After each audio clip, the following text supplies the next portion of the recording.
No, I'm saying there's people that are. I agree, teaching. But there's people that are boring, and so it's not the way you got teach ripped it. online. I know that you guys. That was comforting right there. Yeah. Welcome to Behind the Knowledge, a best hour podcast where we dive deep into the lives and stories of inspiring coaches from all walks of life. The two hosts of this show are me, Pat Barber, and my good friend and fellow coach, Todd Acuto. Each week, we'll sit down with the most amazing coaches we can find, uncovering their unique paths, the challenges they've faced, and passions that continue to drive them. Whether you're a seasoned coach, an aspiring one, or simply somebody who likes listening to stories of how people achieve the success that they have, this podcast is for you. So sit back, relax, and get ready to be inspired by the powerful stories and insights from the world of coaching. This is Behind the Knowledge. Let's jump in. We are back. Another episode, Behind the Knowledge. Still here. Orlando, Florida. We're in the Affiliate University Mastermind. There was a lot of weight behind that still here. Still here. Still here. I'm still here. What day is it? What day is it? I am so happy to be sitting in this comfy chair. Dude, these things, I mean, we've talked about it a little bit on the other ones, but these things are so great and they're so amazing. fun. But like the amount of output to like connect with each individual, because like you don't see these people for 6 months to a year. Except for on screen. Then you see them and you're like, this is real life. This is awesome. But like they feel like a level one where you knew every participant, you know, like going in. Right. And so then you're like talking about deeper and deeper stuff rather than just getting to know them for the first time. And it's like, whew. Well, even part of that too is that you've had a half conversation because you've given them feedback, and then not like finished the loop on it. Yeah, they've not responded back. Exactly, and so we're tying the bow on every conversation I've had with them all throughout the year. They come back and it's either like, "You're a jerk. Why did you tell me that?" Yeah, or tell it's me like, what you "I meant by appreciate it. that." Yeah, tell me. Hey, you said this. What did you mean by that? Yeah, I never get those. All mine are pretty joyous, but I appreciate you guys. Yeah, it's because you don't give feedback well, like that's we do. You're not part of the Coach Steph team. Yeah, You're it's just because I care guy. about people. No, it's fine. It's whatever. Yeah. But with that, Pat Barber. That's me. Peter. Pumpkin Eater. Or Pete. Whatever you guys at home want to call him. Shaw. That's right. Anything. From the Great White North. White North. Our 51st state. Is that where we're headed? Apparently, that's where we're going with this. I'm not 100% sure if that's going to happen, but we'll see. We'll see how this thing goes. See. Join us, dude. I'm in. But we've been talking all weekend long about the 6 criteria of effective coaching: teaching, seeing, correcting, group management, presence and attitude, demonstration. And there is no better person to talk about group management than the napkin timeline himself. In fact, we had a whole section, coach development this weekend, where we were working on this thing. Yep.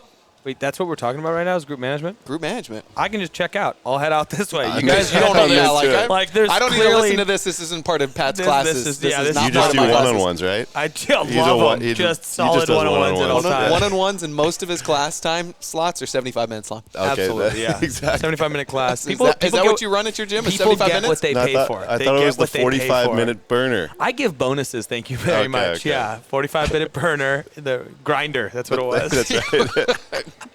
On the edge over there, huh? Uh-huh. Yeah. Group management. Group management. Tell me about it.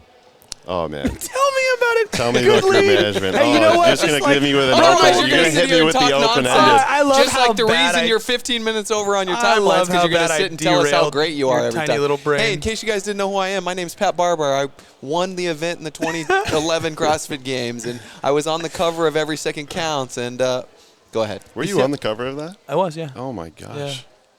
I shouldn't have go back and look at thrown him an inch over here. You're going to have to help me tie in the napkin timeline, but group management, the way I look at it, I mean, there's the basics of, keeping people safe, organizing your group for safety, safety first. Once again, irrelevant over there. Irrelevant. And then everything that you do from that point is to leverage the other qualities of great training. Cool. Tell me more. So if we're looking at teaching, seeing, and correcting as the basic aspects of, regardless of the size of the group, how a coach affects change on an individual. Group management is how you're going to force multiply that from one person to multiple people. Brad. Yeah, I like that. So what does that look like? What are some tactics? What are some things specifically that you can do group management wise, that sets yourself up for success so you can effectively execute teaching, seeing, and correcting?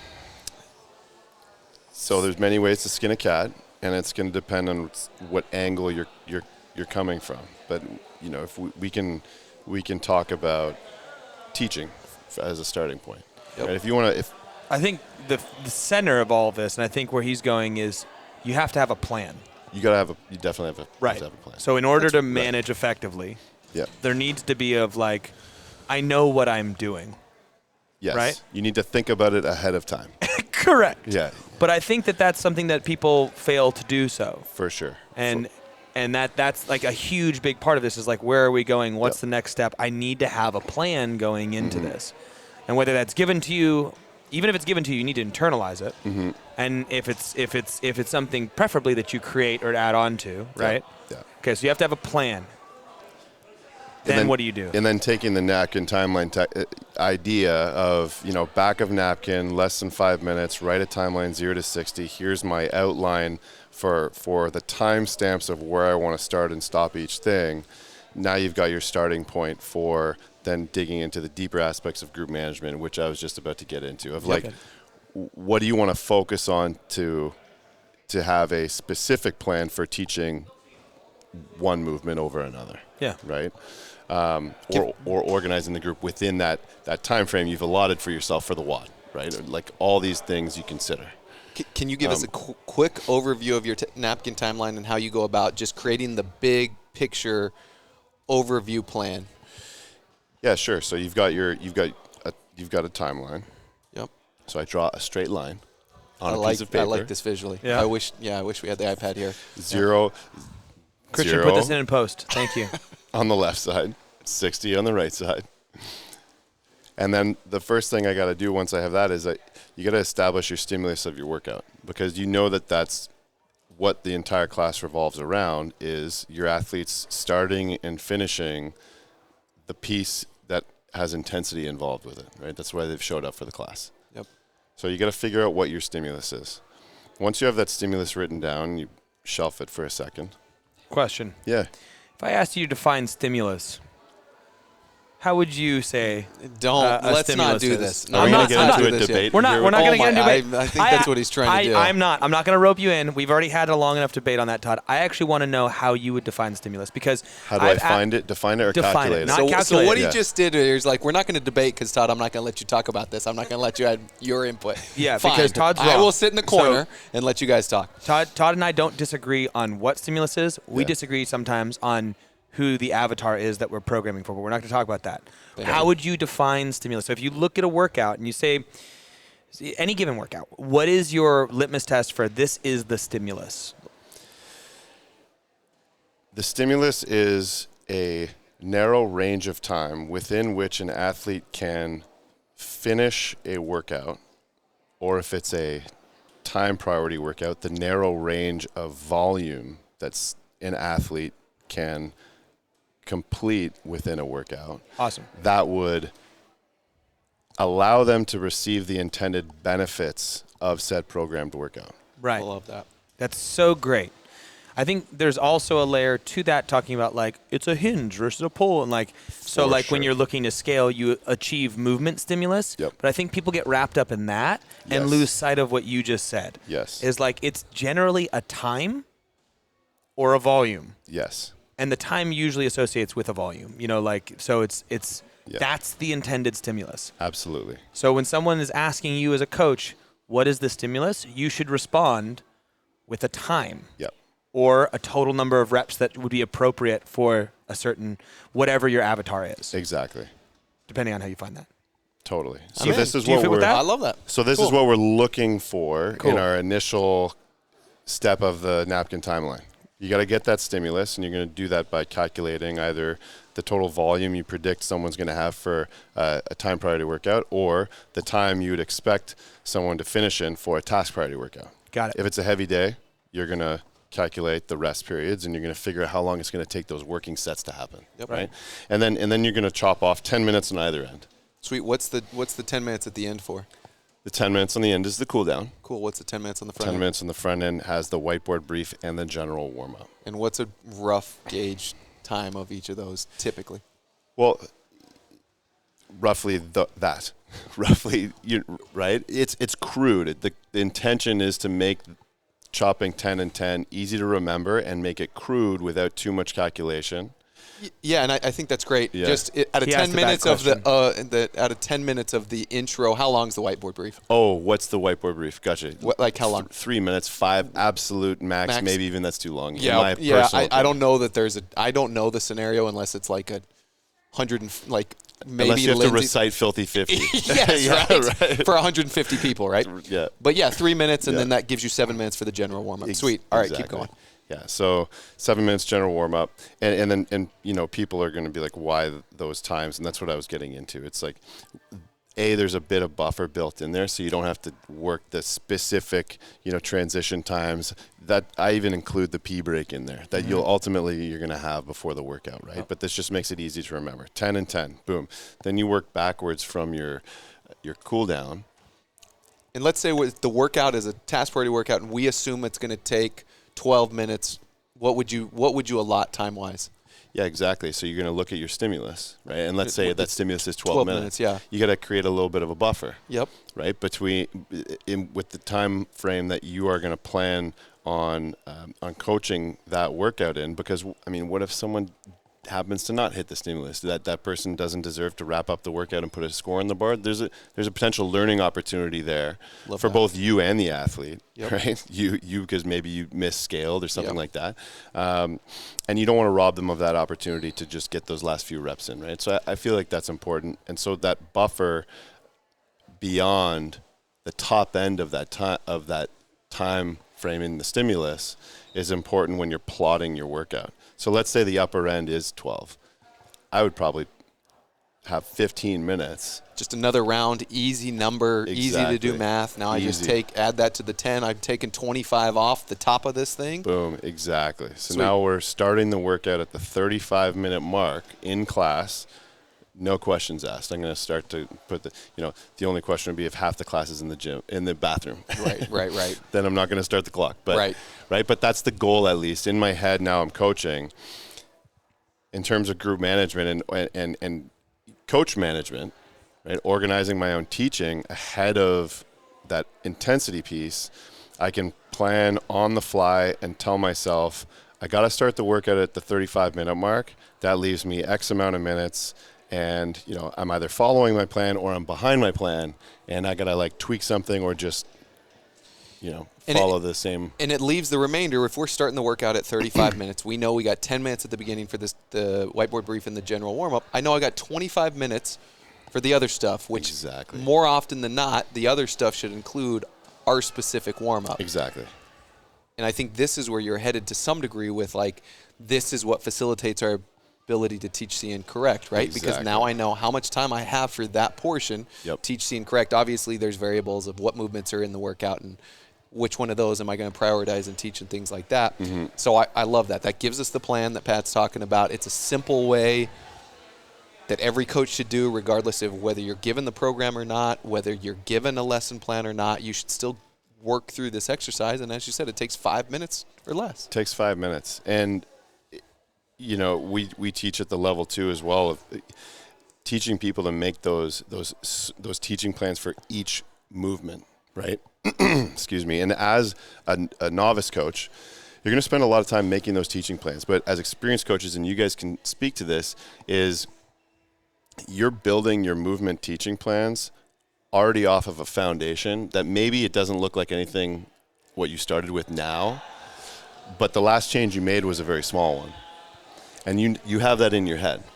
You have the teaching plan for the push press in your head. You've got the teaching plan for the rope climb in your head.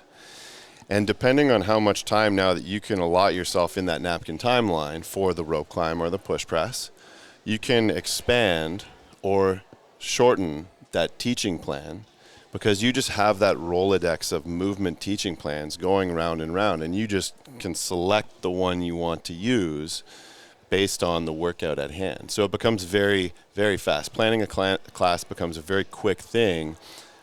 The more you work on those smaller pieces over time of the movement teaching plans, and then practicing that napkin timeline. And now I know, okay, I've got that 25-minute time slot in front of my workout to do my specific warm-up, and I'm going to allot 10 minutes to teaching a rope climb.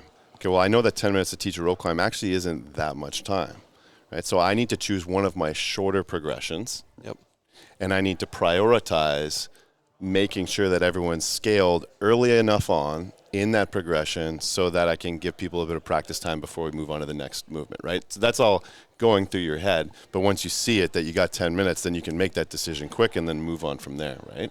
Yeah.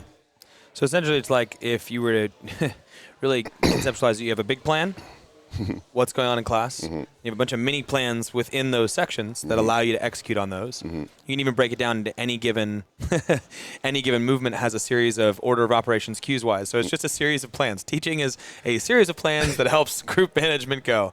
And then you make it personal by connecting with the individuals and caring about them and responding to those in any given way. Exactly. Oh, that's coaching. All right, guys, we can wrap this up. That's it. Boom. Good job, guys. Yeah. That's it. I think there's some things within that too. It's like, cool, we've got the plans, we've got the mini plans, and now it's like, what are some of the skills or some of the things that coaches should be thinking about to better manage the group when they're actually teaching something to ensure their ability to teach, see, and correct? And we see a lot of this stuff at like level 2s. It's like, when I am teaching a movement, let's go, you said push press and rope climb. Let's say I'm teaching the push press. And I've got a progression. We've talked about that with Cabo before, and I'm going to use this progression.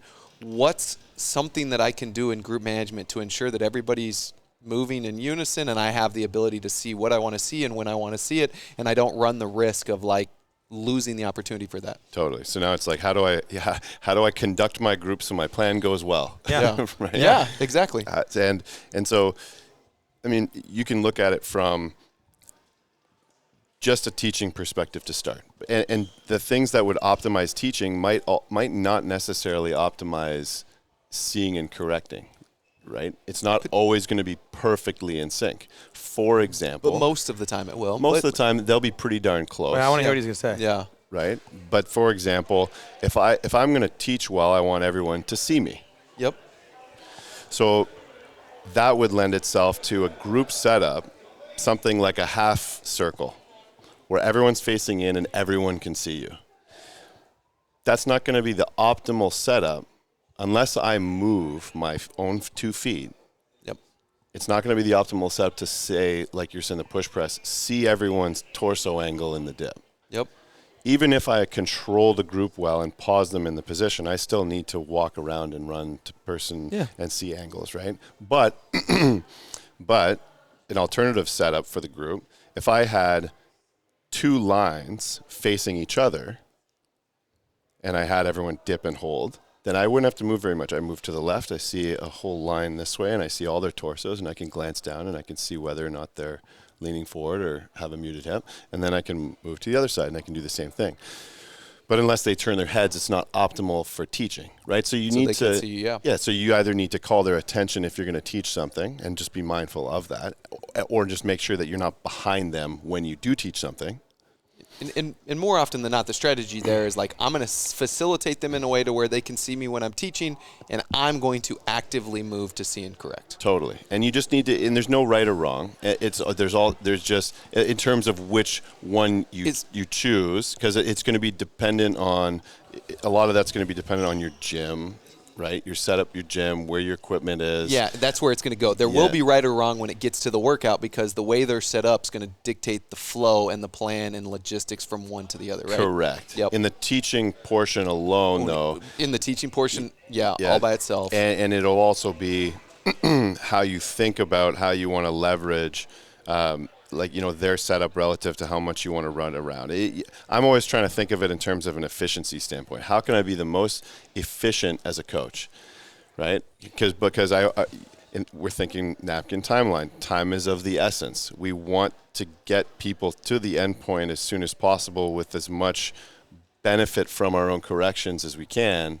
And if I'm wasting time, setting people up, moving them around. If I'm wasting time moving myself, I was going to say that positions. I cannot stand times where coaches call stuff and then have everyone hold it and just nonchalantly like walk to another side, and people are like doing nothing, and like just there's this silence in the gym and they're not feeling like I think with that group management, the sense of urgency should, like, you're calm, but there should be a sense of urgency. Like, we're moving, like and I've created such a structure that like I can go where I need to go to see what I need to see. I'm kind of moving there before I even need to see it. And then I see the thing and then I move to the next place and I see it like, that's important.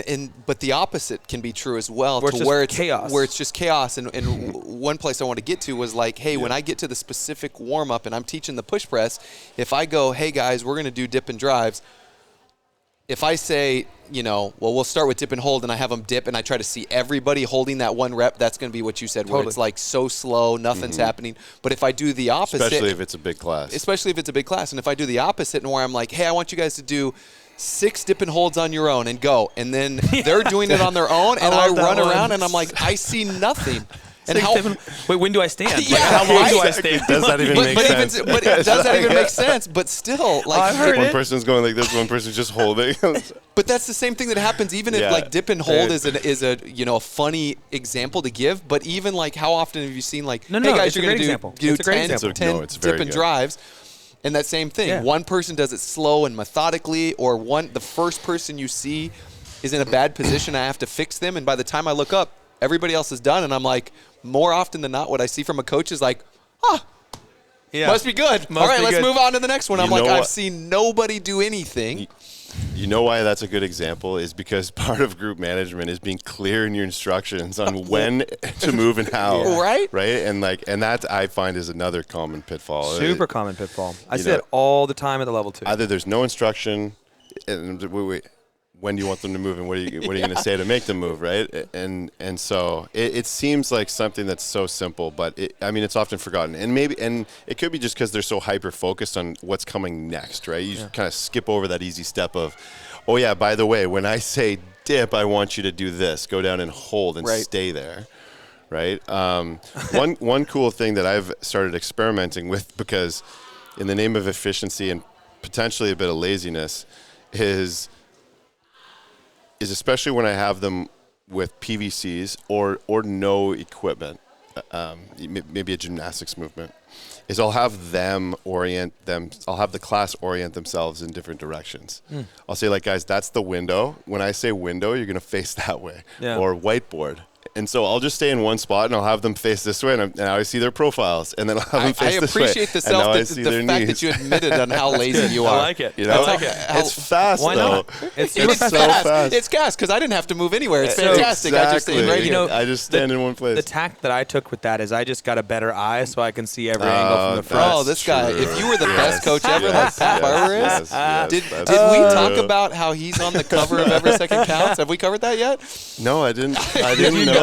Did we bring that up Everybody again? Google Every Second Counts and see the guy on the cover. It's He had a nickname and everything. God. Really cool, this guy, in case you didn't know. Are you a CrossFit coach who's feeling stuck in their development? You're not alone. Many coaches lack good guidance when it comes to how to develop as a coach. They either don't have strong examples they find themselves around, they may lack support from their gym owner, and they just feel unprepared going into their next credential. That's why we made the Knowledge Pro, to fill that gap. It's a mentorship program built for coaches like you. It uses the Knowledge Daily, our comprehensive video library, as well as extra content that we put directly into the Knowledge Pro on our live weekly calls twice a week to mentor you and get you to the next level of development. We've got progressions, we've got scales, we've got one-off tips and tricks, we've got full coached classes by level 4 coaches so you can see an example of what it means to do this job well. All of that will also be walked through each week on those live calls, so that you have a soundboard to bounce off of and a group of coaches looking to be better to help support you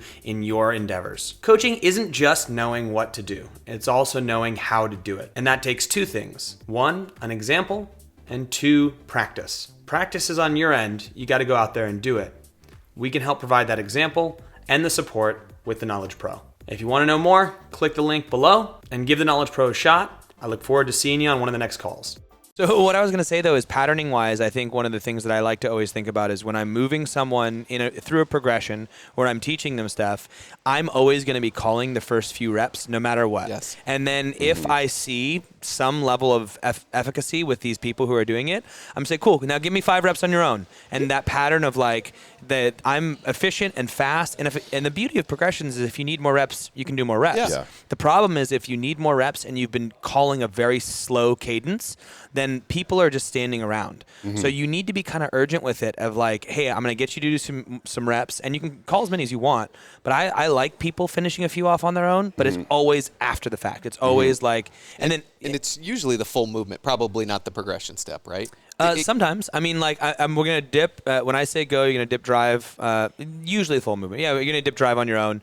Ready, and go. And go. And then it's like, cool, now give me 2 more on your own. Ready, go. And then they do it. Yeah. Have you ever...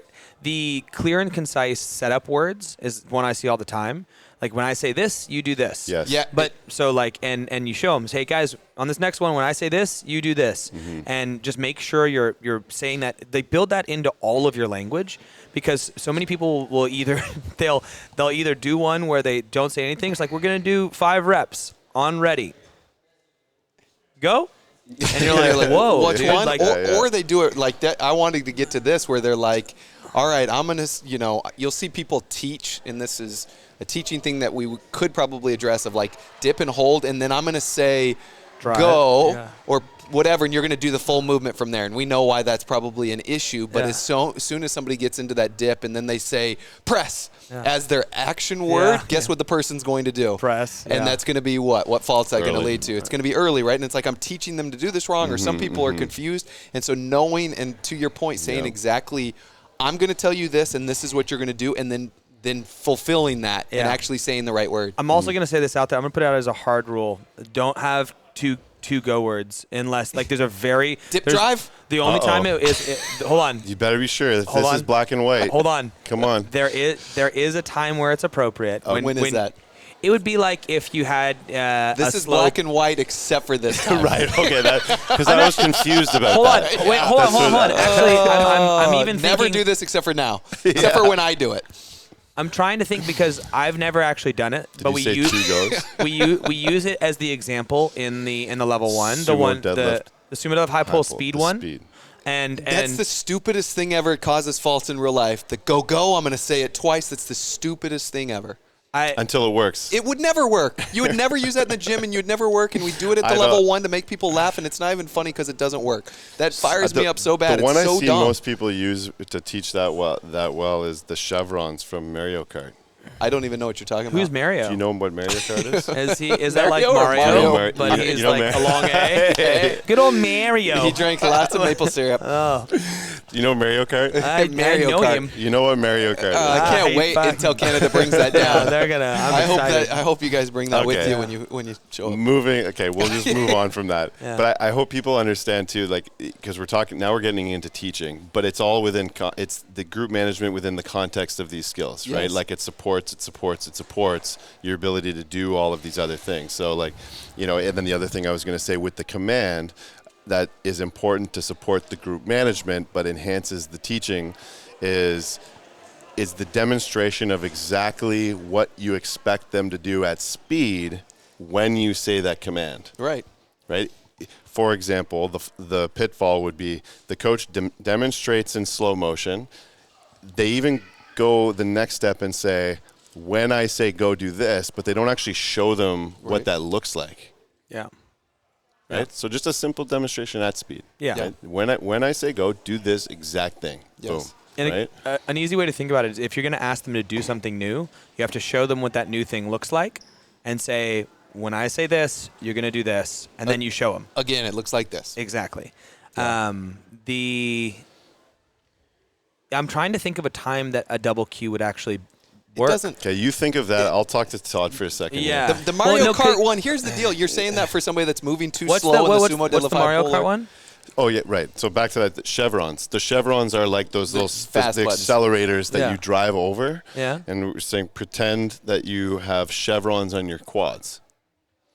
And as soon as the bar gets to your so much quads, conversation That's going on what in this one. yesterday we had a whole What the conversation fuck? about verbal cues. How many words should it be? no, Pat? cue, That's not like a cue. 3. Oh, I guess we're talking. This is You're like talking a- about cues. I'm talking about a teaching point. Oh, okay. All right. Yeah. I guess, but even still, I'm that's talking a lot. about cues. I'm talking about go words too. Like, Yeah. because people will do it. I see this all the time. It's like, I'm going to say dip, and then when I say drive, you guys drive. Ready? Dip, drive. You know, like. That's what I'm saying. That's what are what- you that's what- doing, dude? Like, half the people were halfway down. This tall guy over here. Yes. And they all Like, pressed early and they because all of that. pressed- And your point of like, if somebody doesn't understand the concept of it Yes. speeding up through the mid thigh, guess what you say? Yes. Hey, on this next one, Pat, go faster. Go Yeah. fast. Like Yeah. that, you don't have to have the So context I of think- Mario or Mario Once or you pass anybody your else. knees, go faster. That's it. But do you remember when Exactly. I said that I think the double cues are never necessary? I think I might actually go back to saying that that's a black and white thing. It is. I agree with you at 100%. Okay, heckled me on the first one. Well, I I think heckled you because you gave yourself credit of like never do it except for this scenario Well, that I use. my brain was trying to think and of it also as you're- it was coming out. And you're Thank you also very much. and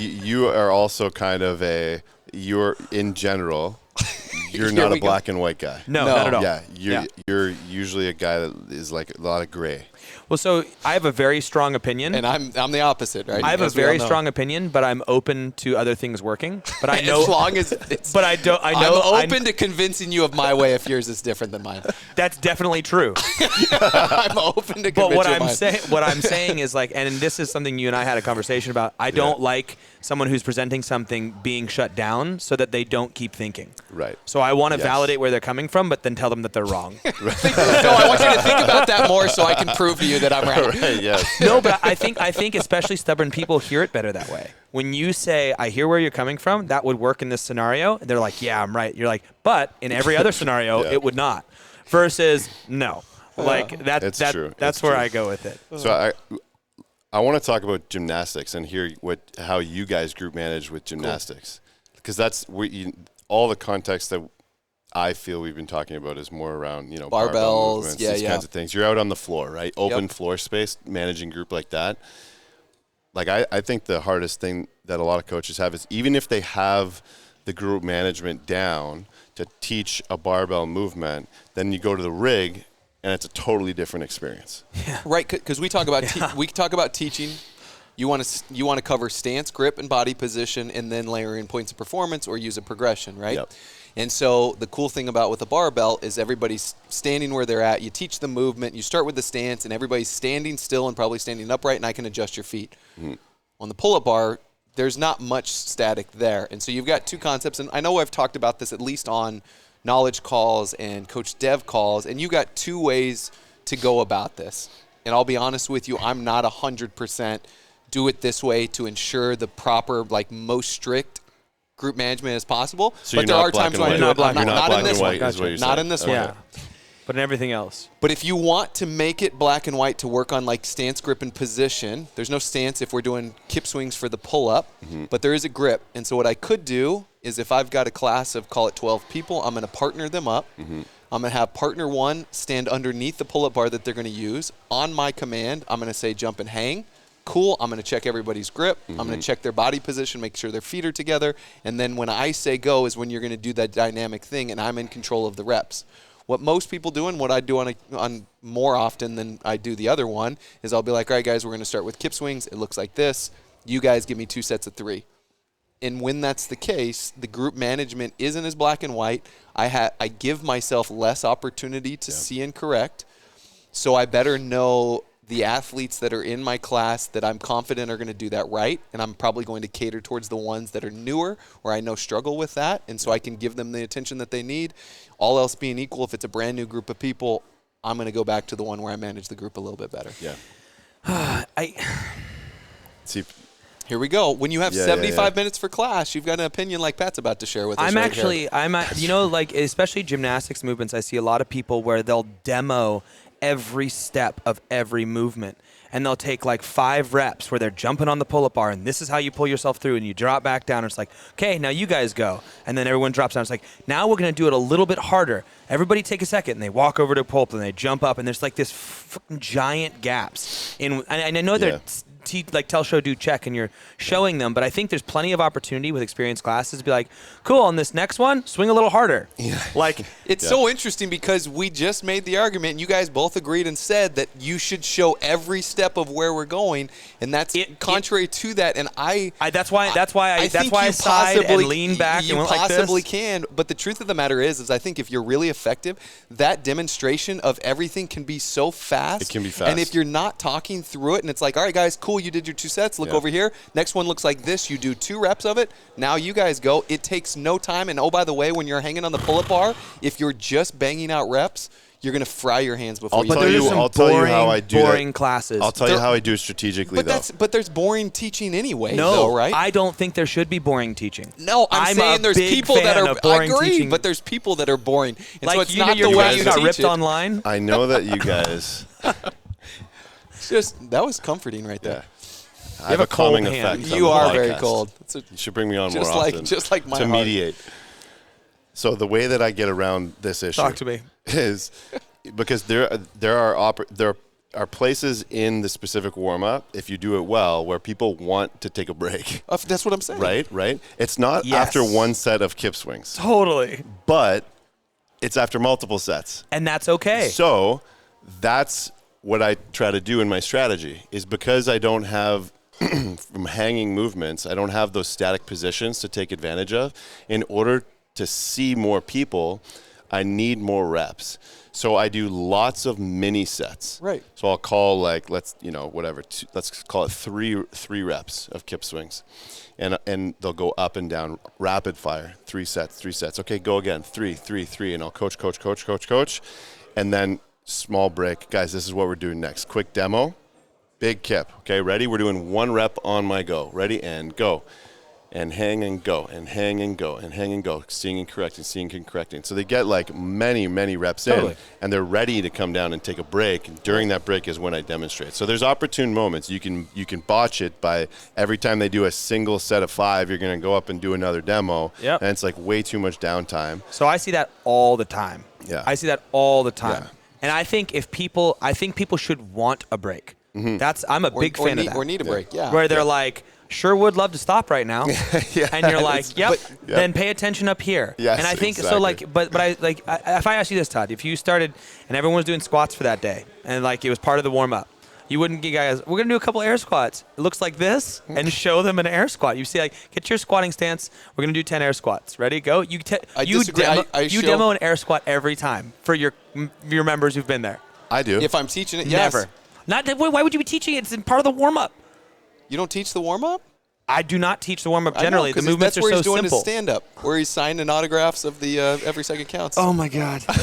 Well, so I also see value in constant demonstration of excellent quality movement. And I'm not saying I got perfect movement, but I'm saying I got better movement than a lot of people because I've been working on it.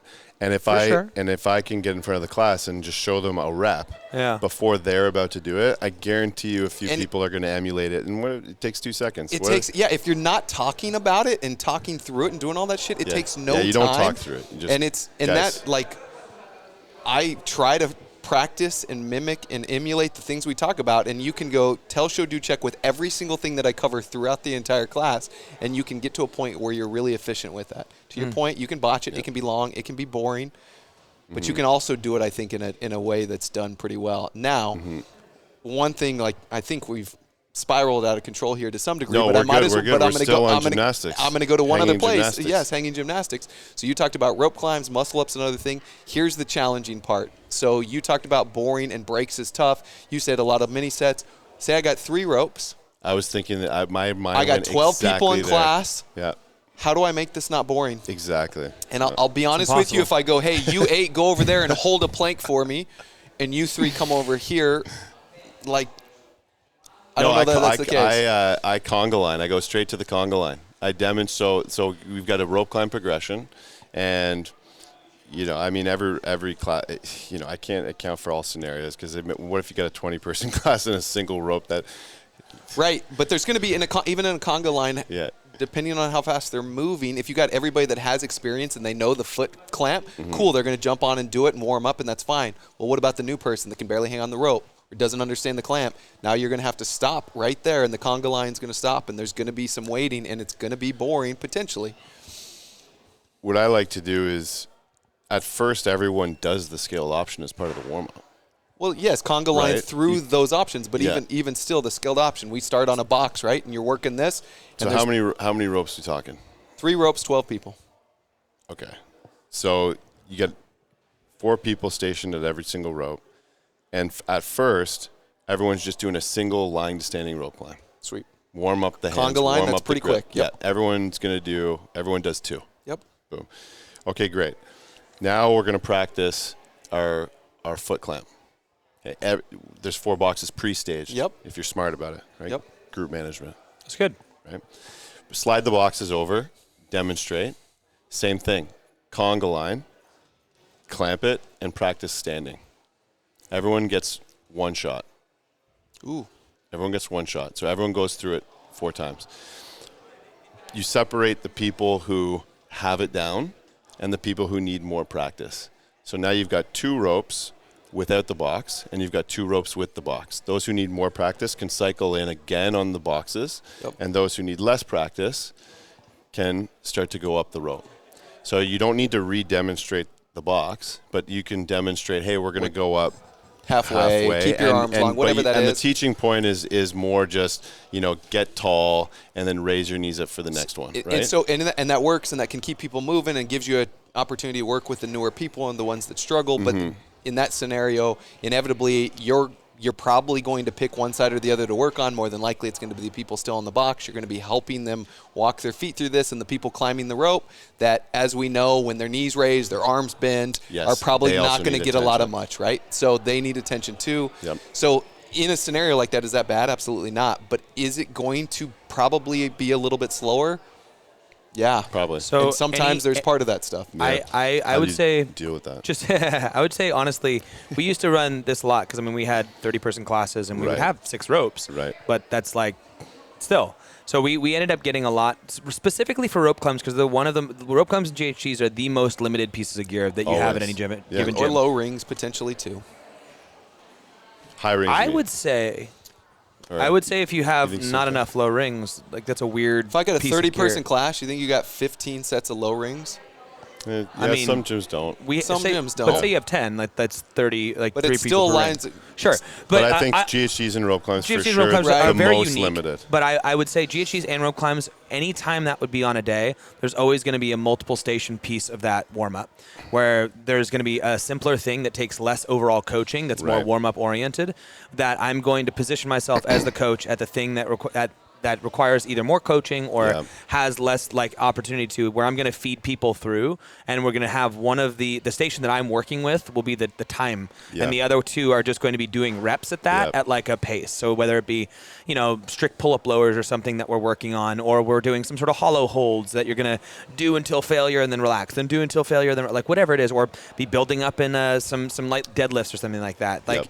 it'll be something that I'm going to feed people through while I work with a smaller group and just get them on the gear. And I would prioritize. I think more coaches are more comfortable with dead time in class, not dead time, but time where people are standing there.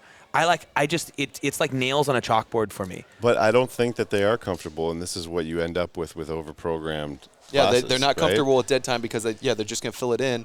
I think that, and I think the opposite. They just don't know how to fill that time Right. appropriately, right? So that's why you end up with so many Things, gyms that have yeah. just the volume to fill the dead time. Yeah. Right. Yeah, and then the argument is like, I think what you've got is a great strategy and plan, but we all know that it's like whoever doesn't get attention runs the risk of not doing it. So even if I'm like, hey, you're going to go do hollow holds over there while I teach these people the rope climbs, we know that they're going to do like 1/2 set and they're going to talk to each other and not do anything potentially. It's a weird culture at your gym, but I like it. That seems to be. It's led from the top. That's exactly how we I do hear it. what you're saying, Top of the dude. rope. Like, yeah. This guy. Somebody. Oh man. I would love some classes, some video classes from your gym, Pat. Speaking of That'd be great. GHDs, you have got a GHD workout. How do you manage getting? Let's say you got 1 GHD and you've got 10 people who can do GHDs, but a 20-person class.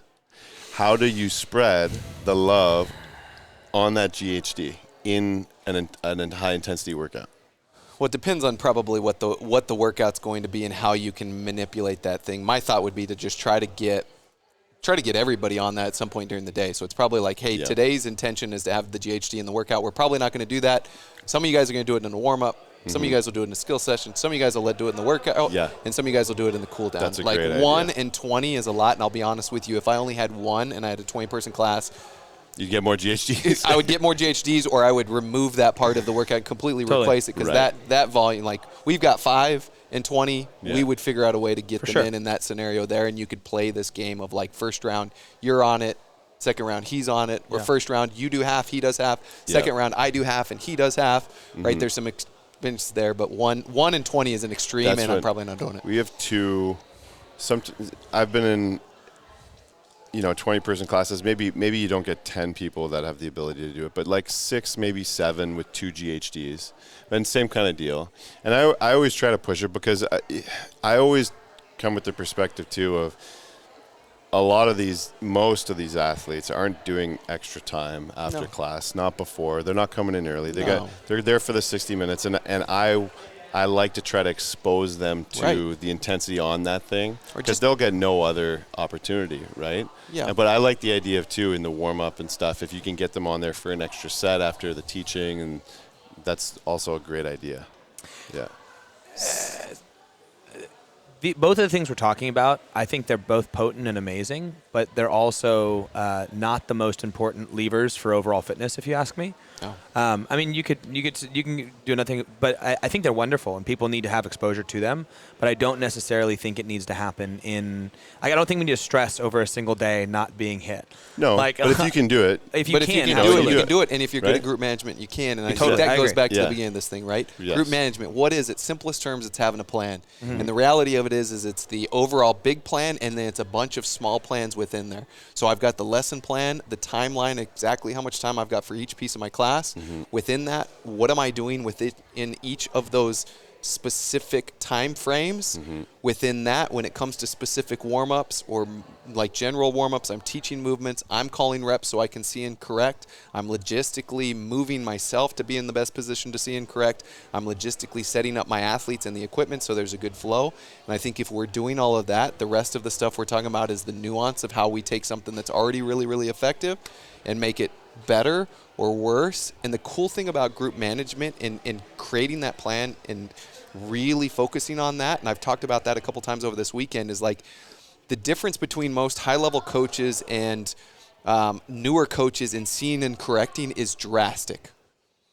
But the difference in group management and lesson planning between an advanced coach and a new coach should not be nearly as drastic. And we can cover a lot of gaps by getting really, really good at group management and lesson planning and putting the time in beforehand to set ourselves up for success, regardless of our coaching capacity and levels and experience. And if I'm a gym owner and I've got multiple levels of coaches, to create a consistent experience, make sure everybody's doing this piece of what you've worked on with us all weekend long, and I think we'll get more consistency, and then I can over time get them better at seeing and correcting and all the rest of that. Yeah, totally agree. And that was the synthesis for session plans as a thing. Yep. It was an attempt to make it so less experienced coaches could have a more even playing field with what was being delivered. Yep. But then we kind of lost, just like you said, the art of doing it on our own, which gives us more intimate understanding of how to effectively do it. Yeah, it takes time. And that's the whole idea behind the napkin time. Yeah. It's just like shorten the amount of time that you need to actually do that thing. Yeah. And just put something to paper. Guys haven't seen the video? Yeah, or a napkin. Check his video out. The napkin timeline. One last thing, I just think effective group management is a rule of thumb. If more than one person does whatever you're saying wrong, then it was miscommunication on your end. Yep. If one person does it incorrectly, then they were probably just not listening. But I think any more Sounds like a culture thing at your gym, Pat. But any more than one ends up being that you have to take responsibility that you weren't clear enough in your communication for transitions, for every little piece of it. So yeah. Love it. Awesome. Totally Thanks, Pete. agree. Hey, thanks for having me, guys. Yep. Group management. Thanks for checking out this episode of Behind the Knowledge. Now, if you want help developing your coaching and to learn from us directly, check out the Knowledge Pro. There we host live calls with our coaches every week where we discuss content together and work on skills to improve our on-the-floor coaching ability. To learn more, you can head over to besthouroftheirday.com/the-knowledge. And if you found this content helpful, we're going to be releasing new episodes every week, so subscribe to the podcast and share it with a friend. Thanks again for listening, and we look forward to seeing you again next week.